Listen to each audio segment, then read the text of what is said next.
Vous allez rejoindre les éminents de la Cour constitutionnelle à une période cruciale de la vie nationale où notre pays opère des choix majeurs qui sont déterminants pour l'avenir de la démocratie et de l'état de droit. Tels ont été les propos du président de la République lors de la cérémonie de prestation de serment des nouveaux membres de la Cour constitutionnelle.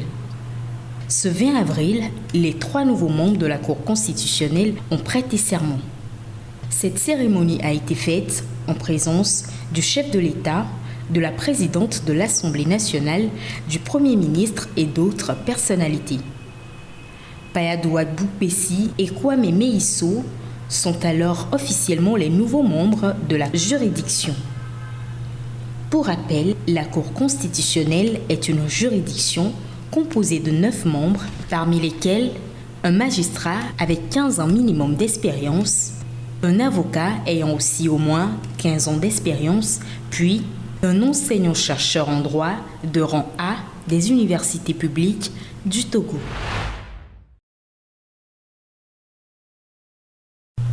L'Assemblée nationale togolaise a voté en faveur de la proposition de la nouvelle constitution avec une majorité dépassant les 4/5 de ses membres, soit 87 voix pour, lors de sa seconde lecture ce vendredi. Cette décision a déclenché une série de réactions diverses au sein de l'opinion publique, aussi bien de l'opposition que de diverses organisations de la société civile. Le regroupement politique Touche pas à ma constitution, composé de plusieurs partis de l'opposition, dénonce fermement la nouvelle constitution, la qualifiant de coup d'État constitutionnel. Ils expriment leur consternation face à son adoption en plein milieu de la campagne électorale pour les élections régionales et législatives prévues le 29 avril prochain.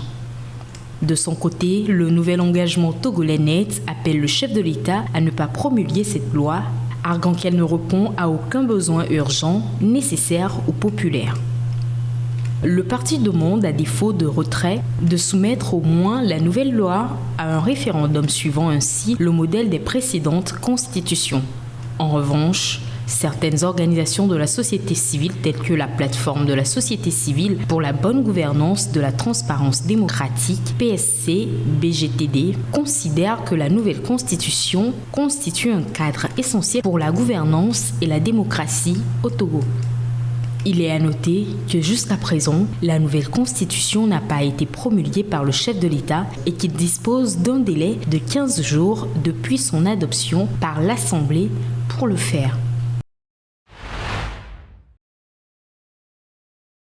Le Togo est fortement touché par l'inégalité de la répartition géographique et sectorielle des professionnels de santé. Le secteur pharmaceutique est aussi frappé par cette inégalité. Selon l'Ordre national des pharmaciens, les zones urbaines sont plus dotées de pharmacies à travers le pays. Environ 400 pharmacies sont concentrées ainsi dans les centres urbains, laissant les régions rurales complètement démunies en matière d'accès aux médicaments essentiels. Ceci crée un dilemme pour les habitants des zones rurales qui se trouvent souvent contraints de parcourir des distances considérables pour trouver des médicaments dont ils ont besoin. Par ailleurs, concernant la répartition géographique, il ressort que sur les 8 millions d'habitants que compte le Togo, environ 150 pharmaciens sur 170 exercent dans la capitale Lomé, mais 92% d'entre eux exercent dans le secteur privé, ce qui équivaut à un pharmacien pour plus de 43 000 habitants. Ce manque criard de pharmacies et de pharmaciens en milieu ruraux favorise le commerce de médicaments contrefaits, mettant en danger la santé des populations éloignées. Face à la situation, il est impérieux de trouver des moyens de renforcer la distribution pharmaceutique dans ces zones afin d'améliorer l'accès aux soins de santé pour tous les Togolais. Des centaines de personnes ont manifesté à Agadez, au nord du Niger, pour réclamer le départ immédiat des 1000 soldats américains basés sur place. La manifestation de dimanche a été convoquée par des organisations qui soutiennent les autorités militaires qui ont pris le pouvoir l'année dernière. Cela intervient 2 jours après que les États-Unis ont accepté de retirer leurs forces de ce pays du Sahel, Ce retrait vient en réponse à la décision du mois dernier du gouvernement militaire de Niamey de révoquer un accord autorisant les forces américaines à opérer dans le pays. Les États-Unis ont également accepté de fermer une base de drones à partir de laquelle ils mènent des opérations contre les groupes militants islamistes. Lors du rassemblement de dimanche, des manifestants ont été vus portant des drapeaux de la Russie, ainsi que du Burkina Faso, du Mali et du Niger. Et signe de rapprochement avec Moscou, des dizaines d'instructeurs militaires russes sont arrivés au Niger ces dernières semaines, apportant avec eux un système de défense aérienne de pointe, selon les médias d'État. Au Burundi, des centaines de milliers de personnes ont été contraintes de se déplacer à cause des inondations provoquées par les fortes pluies. L'Afrique de l'Est connaît ces dernières semaines des pluies torrentielles qui ont causé la mort d'au moins 58 personnes en Tanzanie et 13 autres au Kenya. Au Burundi, ces pluies dévastatrices ont provoqué des inondations, glissements de terrain, vents violents ayant affecté plus de 203 900 personnes selon le ministre de l'Intérieur. Les faits sont là. Les impacts économiques commencent à peser lourd. Mais pourquoi ces inondations? Il faut dire directement que ces inondations sont associées au changement climatique qui touche le Burundi comme les autres pays de la sous-région. C'est pas seulement le port. On a vu Gatumba dans la détresse totale. Même chose que Kiwenga, même chose que le quartier d'Okinindo Ouest. Rumongue aussi est en détresse aujourd'hui. Même Nyanzalak. En fait, si vous voulez, c'est tout le littoral du lac Tanganyika qui est concerné.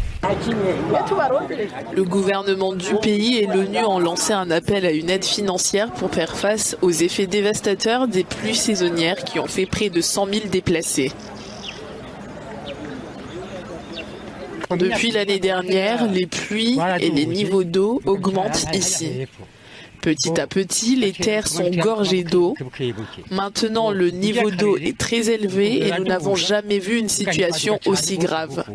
C'est terrible, c'est la première fois de ma vie que je vois ça. Le Burundi est l'un des pays les plus pauvres du monde selon la Banque mondiale et l'un des 20 pays les plus vulnérables au changement climatique. Le besoin d'assistance humanitaire dans ce pays concerne 306 000 personnes. Nairobi a été touchée dimanche soir par des inondations qui ont submergé de nombreuses zones résidentielles. Des véhicules ont été bloqués dans la capitale kenyane, alors que le bilan dévastateur des fortes pluies au Kenya continue de s'alourdir. Depuis la mi-mars, 35 personnes sont mortes dans ces inondations qui ont touché plus de 100 000 personnes, selon l'ONU. Il y avait une forte averse entre 19h et l'aube. Il y avait beaucoup d'eau ici. Toute cette route était fortement inondée. C'était comme une rivière. Et on ne pouvait pas dire où se terminait la route, ni où se trouvaient les trottoirs. Tout se ressemblait.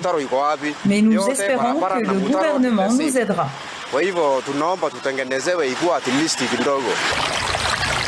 Des inondations et des coulées de boue ont également été signalées dans l'ouest du Kenya.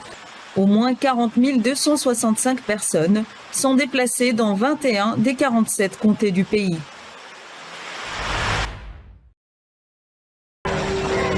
La Cour suprême des États-Unis se prépare à examiner une question juridique inédite le 25 avril.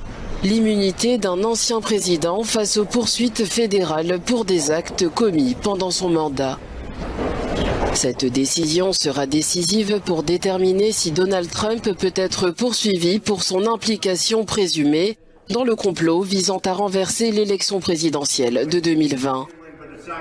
Trump revendique une immunité présidentielle absolue, mais l'équipe du conseiller Jack Smith affirme qu'aucune immunité ne protège un président et que les actes en question étaient personnels et non officiels. Selon sa décision, la Cour suprême pourrait annuler l'affaire ou permettre qu'elle se poursuive avec ou sans limiter l'immunité présidentielle. Pour le moment, il est incertain que cette affaire soit jugée avant les élections américaines de novembre. Le chef du service de renseignement militaire israélien, Aaron Haliva, a présenté sa démission en raison des défaillances de renseignement qui ont mené au massacre perpétré par le Hamas en Israël. Il s'agit du premier responsable militaire à démissionner depuis l'éclatement de la guerre. Le général Haliva, qui compte 38 ans de carrière militaire, dit reconnaître sa responsabilité de commandement dans l'échec du renseignement qui a conduit à l'attaque du 7 octobre dernier. Le chef du renseignement militaire, en coordination avec le chef d'état-major, a demandé à ce que soient mis fin ses fonctions. Dans sa lettre de démission, le général demande également à se retirer de Tsahal une fois la phase d'enquête terminée et après la nomination d'un nouveau chef de renseignement militaire. L'attaque du Hamas a entraîné la mort de 1170 personnes selon les chiffres officiels d'Israël. Depuis ce massacre, Israël a déclenché une opération militaire en représailles dans la bande de Gaza où plus de 34 000 Palestiniens ont été tués selon les autorités sanitaires locales.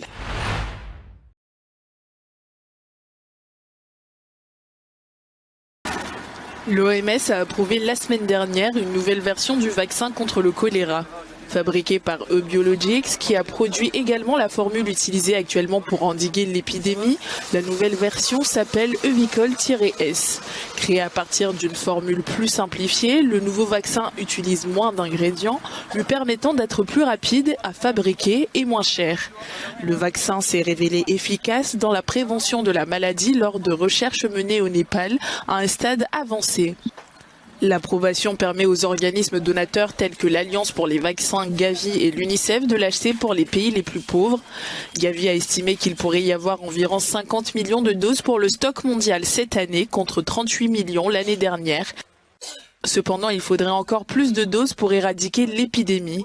Depuis janvier, 14 pays touchés par le choléra ont demandé 79 millions de doses, mais l'ONU a déclaré que le stock mondial de vaccins était entièrement épuisé jusqu'au début du mois de mars.